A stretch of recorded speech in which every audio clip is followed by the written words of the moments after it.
In 2022, we celebrate 130 years of HBCU football. On December 27th, 1892, Livingstone and Biddle College, now known as Johnson C. Smith University, played in Salisbury, North Carolina, with Biddle winning 5-0. Over time, HBCU football has evolved. HBCU football's popularity continues to rise. Millions attend games each year and millions more watch on television. The HBCU bands provide some of the top entertainment in the country. Over that time, some of the best players to ever play in the National Football League played at HBCUs. Every Monday through Friday on the HBCU Football Daily Podcast, national radio and television host Donal Ware takes a look at what's happening in HBCU football and talks with coaches, players, administrators, and media about the 2022 season. Make sure you join the conversation on social media by using the hashtag HBCU130. Now, here's your host, Donal Ware. This is the HBCU Football Daily Podcast for today, Tuesday, November 29th. I'm Donal Ware. It's Giving Tuesday. And so I would invite you to do this. Your favorite HBCU athletics department. Give to that or even your favorite HBCU as a whole.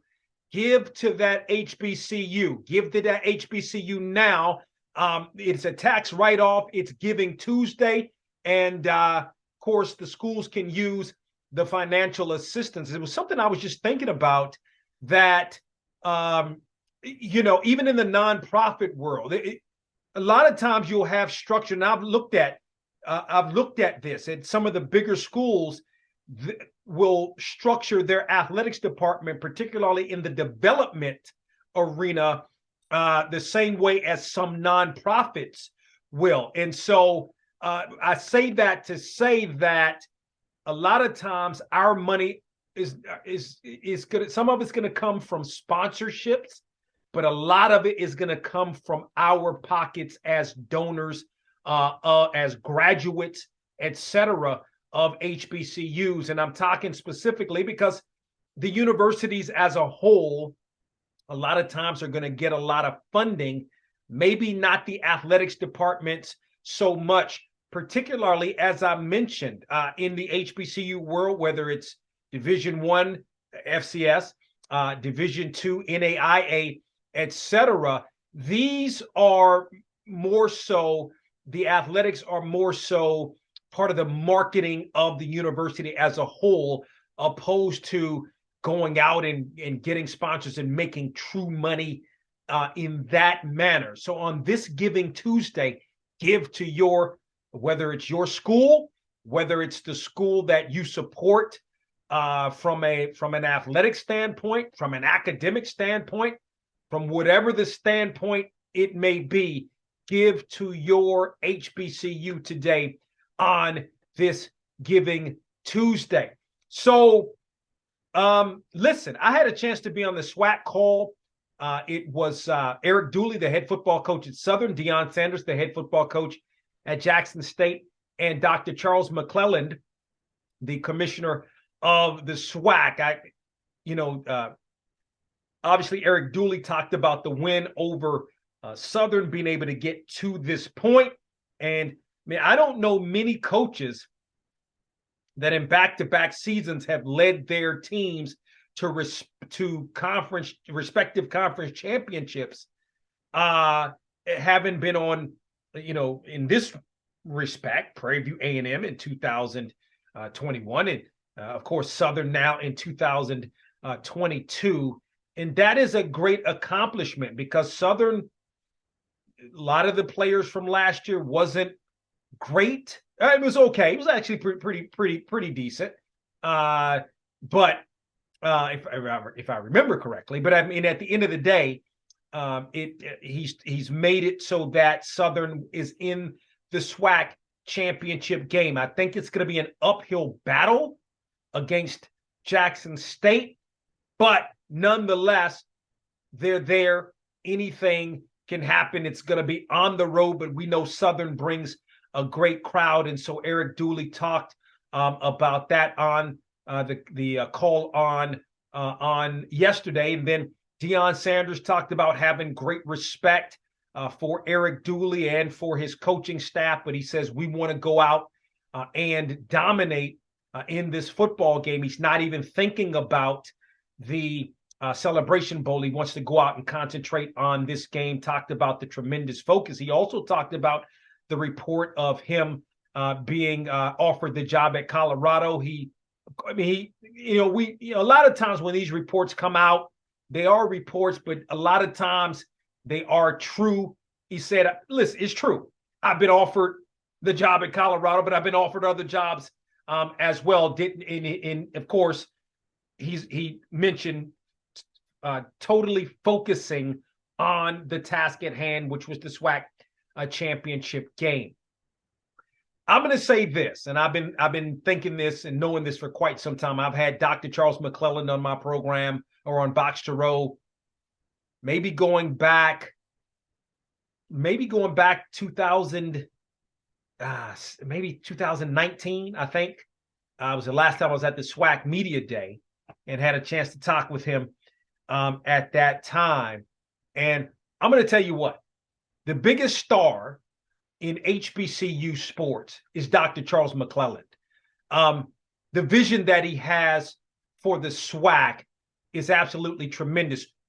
When he speaks, he doesn't compare the SWAC with even other FCS conferences. He compares the SWAC with like the SEC in terms of the way that the SWAC wants to do things. And again, it's going to be a pound for pound deal. Like, the SWAC is not going to get the same kind of sponsorship, the same kind of support, those kind of things that the SEC gets.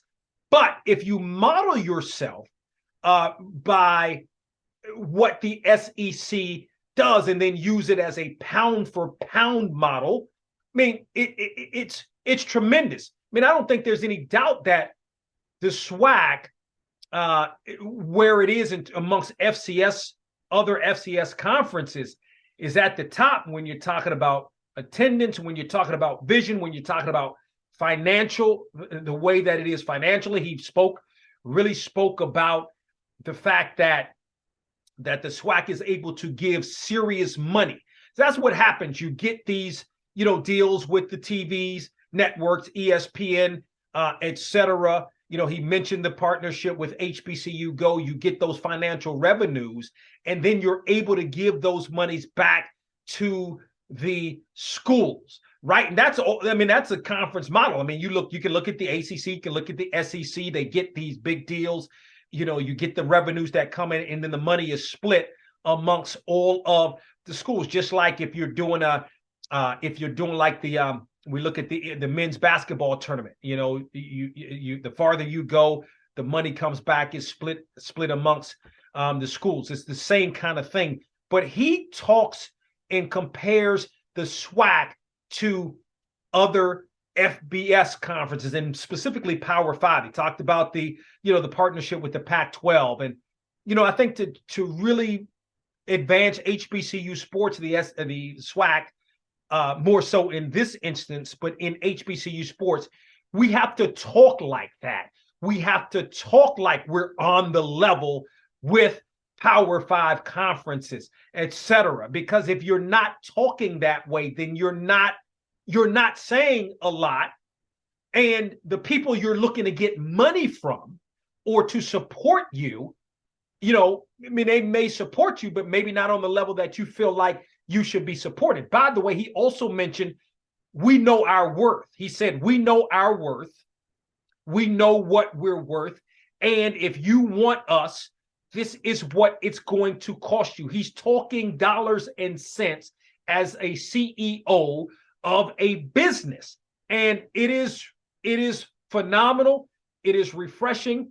He's an HBCU grad. He's been athletics director at HBCUs. And I think Dr. Charles McClelland is the star of HBCU sports, okay? I want you to check out this particular excerpt from the media day when he was asked about, and remember, I talked about yesterday on the podcast, I talked about, I really wish I could see Jackson State in the FCS playoffs and how far Jackson State could go. Could it take it all the way to the championship? And but obviously I know that the Celebration Bowl generates revenue, but he really broke it down in terms of even Florida A&M, right? Okay, great. Florida A&M could have participated. Well, they didn't this year, obviously. But if Florida A&M had made it, let's say, got the at-large berth, and I broke down why, and I believe, and I told you last week why they didn't get the at-large berth. A lot of it had to do with the schedule. I think the schedule had to be a little bit better. The SWAC, I think, was down as a conference as a whole, and particularly with the schools that Florida A&M played. I broke it down, the 7 straight wins, a lot of those wins against teams that had losing records. But this is what Dr. McClelland had to say when he talked about Florida A&M, a possible FCS berth, but he also talked about other, possibly playing other, having other, or the SWAC having other bowl games. This is what he had to say. Again, as you know, there's only 2 FCS conferences that are eligible to play in a bowl game. That's the SWAC and the MEAC. And it took special legislation to do so. Right now, the Transformation Committee for the NCAA is going through their process. The NCAA is going to look a lot different once this process is done. So now is the time that if we want to get anything done, to propose getting those things done. But I can tell you, I've had other conferences to reach out wanting to participate. You know, there's been this debate about FCS Playoff Celebration Bowl. I can tell you there are many conferences that are saying behind the scenes that they would much rather play in some type of bowl game against the Southwestern Athletic Conference, that the revenue is there and the opportunity to win a national championship is very enticing for those types of institutions. And at the end of the day, it's coming down to revenue. So when you talk about Florida A&M, you talked about, you know, what that entails, you know, in order to host a FCS championship, the minimum bid is $30,000. But that's not going to get you a game. You're going to be with somewhere between the $50,000, $80,000, $100,000 range. And then a percentage of that revenue has to go back to the NCAA. And then if you have to leave, you have to pay all of your expenses to go. So let's just say family hosted, you know, they were going to be out of $50,000 to $80,000 to host, whatever it costs for them to go play that following week. So let's say they made it to the national championship game. It could have cost them upwards of $250,000, $300,000. Again, it's important to be able to play for a national championship. I'm not taking that away, but we have made the decision that the Celebration Bowl is the route that we want to go. We want to be like the SEC and the Big Ten and the Pac-12. We want to be able to compete in a bowl game and compete at the highest level. So getting multiple bowl games is definitely our priority. And I don't know, I can't say it's not imminent. It's not tomorrow. It's not next week. It's going to take some time.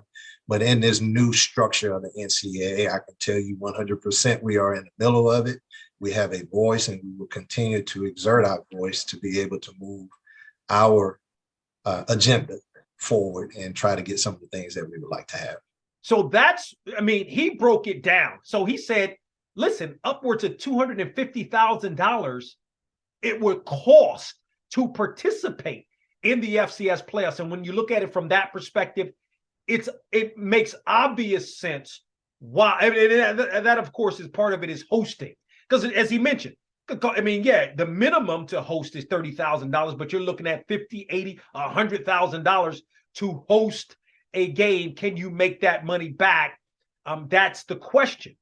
But I really like the way that he's talking about specifically the SWAC here and putting the SWAC on the level with some Power Fives. Of course, it's going to be a pound for pound situation.